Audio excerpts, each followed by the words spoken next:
Welcome back. We are on day 31 of the Travel Agency in a Year podcast. I'm your host, Rachel Kay. I am a travel advisor and I'm helping travel advisors build a business that builds them up. If you have any questions, you are maybe wondering what else I do for you because this is free 99. Enjoy it while you can. You can head over to elevatewithrachelk.com and just check out what I'm all about. I'm really just passionate about helping people build their businesses. So, this podcast is 365 episodes, helping you kind of understand the nuances of becoming the CEO of your travel business, whether you are hosted or you are sub agent, like just things to consider to really propel your business forward. And all of the mistakes I've made, all of the bumps in the road that you may encounter, because it happens to all of us. And please don't think mistakes or bumps in the road is the end of your business. Okay. All right. Moving on. Today's episode is about marketing analytics and why you need to do this, who, what, where, why, when, and how of marketing analysis. And this really depends on how you're doing your marketing. If you're doing in person marketing, it's going to be kind of hard to be like, I need to analyze this interaction. I mean, you can think about it and journal about it later on. I don't know, but this is more geared towards online marketing efforts such as social media, email, um, sort of thing. Okay. Why do you need to even track your marketing? You're going to see if you are attracting the right leads converting to clients. It doesn't like, I wouldn't be super concerned with like going viral or amassing a ton of followers. However, if you need to do that because that's part of what your business model requires, you do you. But I know a lot of us don't. A lot of people are very scared to put themselves out there on social media because they're like, I only have 5 followers. Who cares? Who cares, man? Those 5 people love you. Moving on. But you also need to look at how they're interacting. And if you are putting all this effort into your marketing, but you aren't even getting leads, you do need to understand how to analyze your marketing to see where that gap is and tweak your marketing. Now, you could always hire someone to do this. I do think that it's very important to have an idea of how it works before you hire someone. So, you could say, I love doing this. I want to keep doing this and find another aspect of your business you may want to delegate out or outsource. But B, when you are interviewing people, you're not going to be bamboozled by someone that kind of tries to like stress you out. And it's like, you have to do this now or da, da, da, give me all your money and sign this contract. I'll fix it. So if you practice it yourself a little bit, you'll have an idea. And especially with understanding your marketing analytics, when you do hire someone to handle any of your marketing efforts, you'll already have an understanding of what you were doing by yourself and you can see what the improvement is very, very quickly. You can also tweak your content moving forward based on your analytics. Now, I'm going to base this off of short form video for now. So let's say you go into the analytics for YouTube or TikTok. They will show you in the analytics how many people viewed your content, specific pieces of content, um, how much engagement, that sort of thing. I think TikTok still does a thing where it'll show you your top performing post of the week. And it could be content that you created like 2 months ago and posted. You never really know.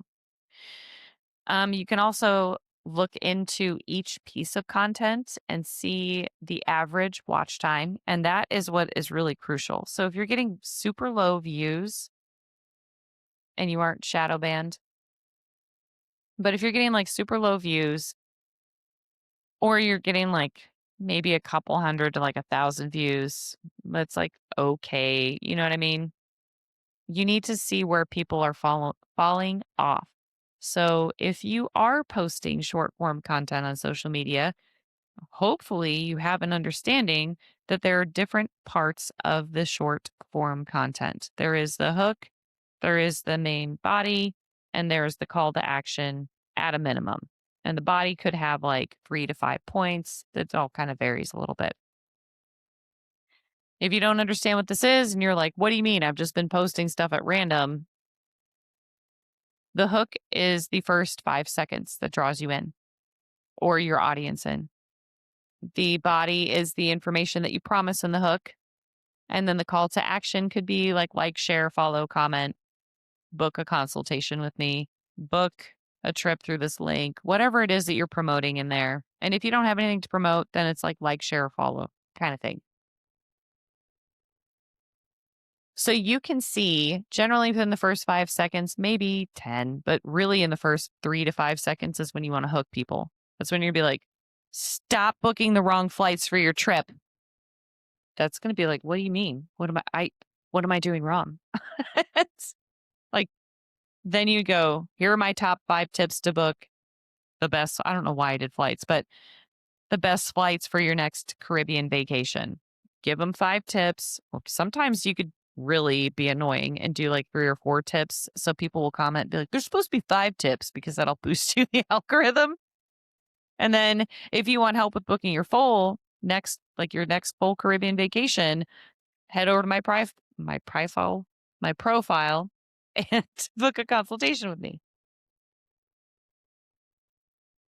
So you can kind of see the body's going to be, if it's like a 60-second piece or 30-second piece of short form, 3 to 5 seconds is that hook.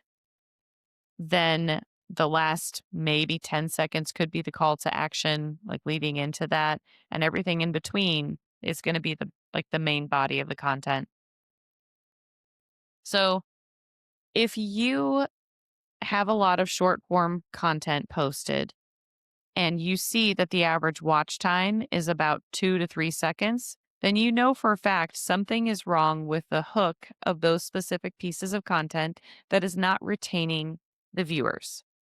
And that's why it's not getting maybe as many views, because typically if you aren't keeping people entertained, then all the short form video apps are just going to be like, okay, well, I'm not going to push this out to anybody else really.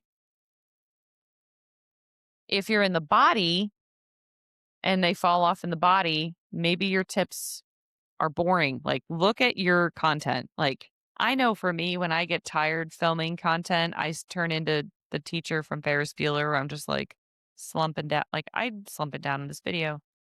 Sit straight, Rachel. But I start to get real monotone and I'm just like, and that's how you do the thing. And I'm done. You can tell, but I still post it because I'm just like, it's done. But are you getting tired? Do you look energetic? Like, do you have your energy about you? Like, or do you look tired and like not like you want to be there? That's usually when, even if you have a good, strong hook, if people are falling off in the body, it might be how you're presenting yourself. It might be you don't switch the angles enough. You don't have like distractions in the background. Thank you, MTV music videos, for training our brains to be like, every 3 seconds, something needs to change.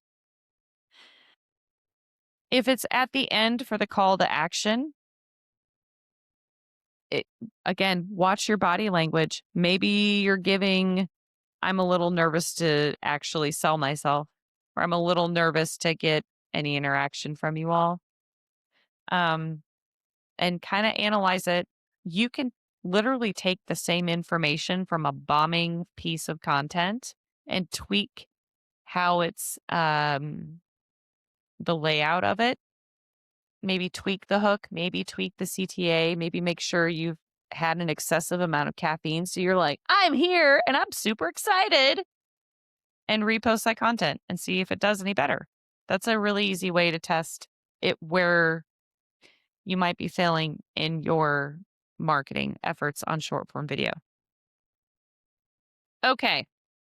So that's like kind of what you need to be looking for. You also want to be looking for, like, if you have a link in bio, you could go real crazy and create different link in bios for each platform and really watch if you wanted to. I don't got time for that.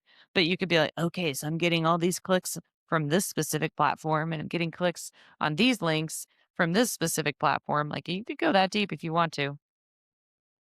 Another thing to track is, are you getting growth? Are you getting engagement and interaction?